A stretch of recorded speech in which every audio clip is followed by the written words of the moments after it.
ક્યારે વિચાર્યું છે કે કાગળનો એક સાદો ટુકડો આખી દુનિયાની વાર્તા કેવી રીતે કહી શકે? આજે આપણે એ જ નકશાના રહસ્યોને ઉકેલવાના છીએ, જે આપણને માત્ર રસ્તાઓ જ નથી બતાવતા, પણ ઇતિહાસ અને સંસ્કૃતિની અંદર પણ લઈ જાય છે. જુઓ, આજકાલ જીપીએસ આપણને એ તો બતાવી દે છે કે ક્યાં જવું છે, પણ એ સ્થળ કેવું છે એની અસલી ઓળખ તો નકશા જ કરાવે છે. એ આપણને ભૂગોળ, સંસ્કૃતિ અને ઇતિહાસની એવી વાર્તાઓ કહે છે જે એક નાનકડો ડિજિટલ ડોટ ક્યારે ન કહી શકે. તો નકશો એટલે શું? સાવ સરળ ભાષામાં પૃથ્વીનું એક સપાટ ચિત્ર. તમને જાણીને નવાઈ લાગશે કે તેનું નામ લેટિન શબ્દ મેપ્પામુન્ડી પરથી આવ્યું છે, જેનો અર્થ થાય છે કાપડ. કારણ કે જૂના જમાનામાં નકશા મોટાભાગે કાપડ પર જ દોરવામાં આવતા હતા. તો ચાલો હવે જરા ઊંડા ઉતરીએ અને નકશાની આ દુનિયાને બરાબર સમજીએ. એનાથી આપણી આસપાસની દુનિયાને જોવાની એક નવી જ દૃષ્ટિ મળશે. હવે આ નકશા કંઈ એમ જ નથી બની જતા હો.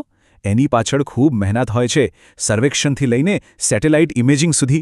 ભારતમાં આ ખૂબ જ મહત્વનું કામ NATMO, NRSA અને સર્વે ઓફ ઇન્ડિયા જેવી સંસ્થાઓ કરે છે, જેથી આપણને હંમેશા સચોટ અને ભરોસાપાત્ર નકશા મળે. શું બધા નકશા એક સરખા હોય છે? ના, બિલકુલ નહીં. કેટલાક આપણને પર્વતો બતાવે છે, તો કેટલાક દેશોની સરહદો. ચાલો નકશાના મુખ્ય પ્રકારો કયા છે અને તેમને કેવી રીતે અલગ પાડવામાં આવે છે એ સમજીએ. જુઓ, નકશાને મુખ્યત્વે બે રીતે વર્ગીકૃત કરી શકાય. એક તો એના હેતુના આધારે અને બીજું એના સ્કેલના આધારે. હેતુ એટલે કે નકશો શું કહેવા માંગે છે, હવામાન વિશે કે વસ્તી વિશે, અને સ્કેલ એટલે કે એમાં કેટલી ઊંડાણપૂર્વક માહિતી આપેલી છે. હેતુ પ્રમાણે જોઈએ તો પ્રાકૃતિક નકશા આપણને પૃથ્વીની કુદરતી સુંદરતા બતાવે છે. પર્વતો ક્યાં છે, નદીઓ ક્યાં વહે છે, જંગલો ક્યાં આવેલા છે. અને બીજી બાજુ સાંસ્કૃતિક નકશા આપણને માણસોએ બનાવેલી દુનિયા બતાવે છે, દેશોની સરહદો, શહેરો અને રસ્તાઓ. હવે સ્કેલની વાત કરીએ તો અહીં એક મજાની થોડી ઊંધી વાત છે. મોટા સ્કેલવાળા નકશા ખરેખર તો નાનો વિસ્તાર બતાવે છે, જેમ કે કોઈ શહેર કે ગામ, પણ એમાં વિગતો ખૂબ જ ઝીણવટભરી હોય છે. જ્યારે નાના સ્કેલવાળા નકશા આખી દુનિયા જેવો મોટો વિસ્તાર બતાવે છે, પણ એમાં વિગતો ઓછી હોય છે.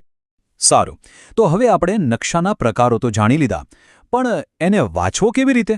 આખરે આ બધી લીટીઓ અને નિશાનીઓનો અર્થ શું છે? ચાલો નકશો વાંચવાની કળાને સમજીએ. કોઈ પણ નકશાને સમજવા માટે બસ આ 3 જ ચાવીઓ છે. સમજો કે આ એક સિક્રેટ કોડ છે. દિશા, પ્રમાણમાપ અને રૂઢ સંજ્ઞાઓ. આ 3 વસ્તુઓ સમજાઈ ગઈ એટલે કોઈ પણ નકશો આપણા માટે એક ખુલ્લી કિતાબ જેવો છે. તમે જોયું જ હશે, મોટાભાગના નકશામાં ઉપરની બાજુએ એક તીર હોય છે અને એના પર N લખેલું હોય છે. બસ એ તીર હંમેશા ઉત્તર દિશા બતાવે છે, અને એકવાર આપણને ઉત્તર દિશાની ખબર પડી જાય પછી તો બાકીની બધી દિશાઓ શોધવી એકદમ સહેલી છે. આ 4 મુખ્ય દિશાઓ તો બધાને ખબર જ હોય છે: ઉત્તર, દક્ષિણ, પૂર્વ અને પશ્ચિમ. અને એમની વચ્ચે આવે બીજી 4 મધ્યવર્તી દિશાઓ: ઈશાન, અગ્નિ, નૈઋત્ય અને વાયવ્ય. આ 8 દિશાઓની મદદથી નકશા પર કોઈપણ જગ્યા સહેલાઈથી શોધી શકાય. હવે બીજી ચાવી છે પ્રમાણમાપ. આ પ્રમાણમાપ એટલે શું? સાવ સહેલી ભાષામાં કહું તો એ નકશા અને અસલી દુનિયા વચ્ચેનો એક બ્રિજ છે. એ આપણને કહે છે કે નકશા પરનું નાનકડું અંતર જમીન પર કેટલા મોટા અંતર બરાબર છે. દાખલા તરીકે માની લો કે નકશા પર લખ્યું છે 1 સેમી બરાબર 100 કિલોમીટર. આનો સીધો મતલબ એ થયો કે જો આપણે નકશા પર માપપટ્ટીથી 1 સેન્ટીમીટર માપીએ તો વાસ્તવમાં જમીન પર એ અંતર 100 કિલોમીટરનું હશે. આનાથી 2 જગ્યાઓ વચ્ચેનું અસલી અંતર જાણવામાં બહુ મદદ મળે છે. અને હવે આવી આપણી છેલ્લી અને સૌથી મજાની ચાવી, રૂઢ સંજ્ઞાઓ. આને છે ને નકશાની યુનિવર્સલ લેંગ્વેજ પણ કહી શકાય. આ એવા ચિહ્નો છે જે આખી દુનિયામાં એક સરખા હોય છે, જેથી કોઈપણ દેશનો નકશો આપણે સરળતાથી સમજી શકીએ. રંગો પણ ઘણું બધું કહી જાય છે. સામાન્ય રીતે કથ્થઈ રંગ દેખાય તો સમજી લેવાનું કે ત્યાં પહાડો છે. વાદળી એટલે પાણી, પછી એ નદી હોય કે સમુદ્ર. લીલો રંગ એટલે જંગલો અને વનસ્પતિ. લાલ રંગ રસ્તાઓ માટે અને પીળો રંગ ખેતીની જમીન માટે વપરાય છે. એકદમ સિમ્પલ.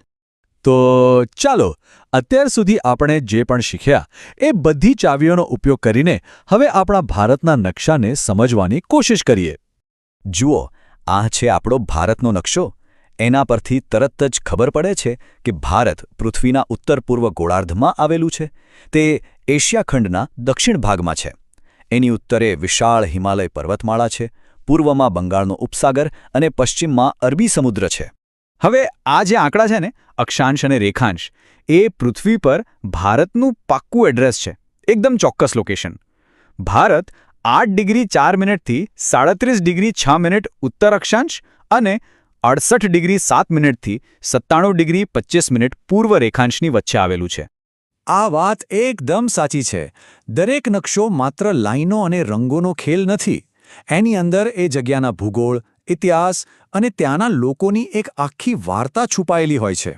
તો બસ આ 3 ચાવીઓ યાદ રાખવાની છે: દિશા, પ્રમાણમાપ અને રૂઢ સંજ્ઞાઓ. આટલું આવડી ગયું એટલે દુનિયાનો કોઈ પણ નકશો આપણા માટે એક રહસ્ય નહીં પણ એક ખુલ્લી કિતાબ બની જશે.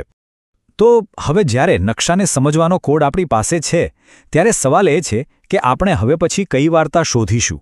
કદાચ આપણા પોતાના શહેરના ઇતિહાસની, કે પછી કોઈ દૂરના અજાણ્યા દેશની સંસ્કૃતિની?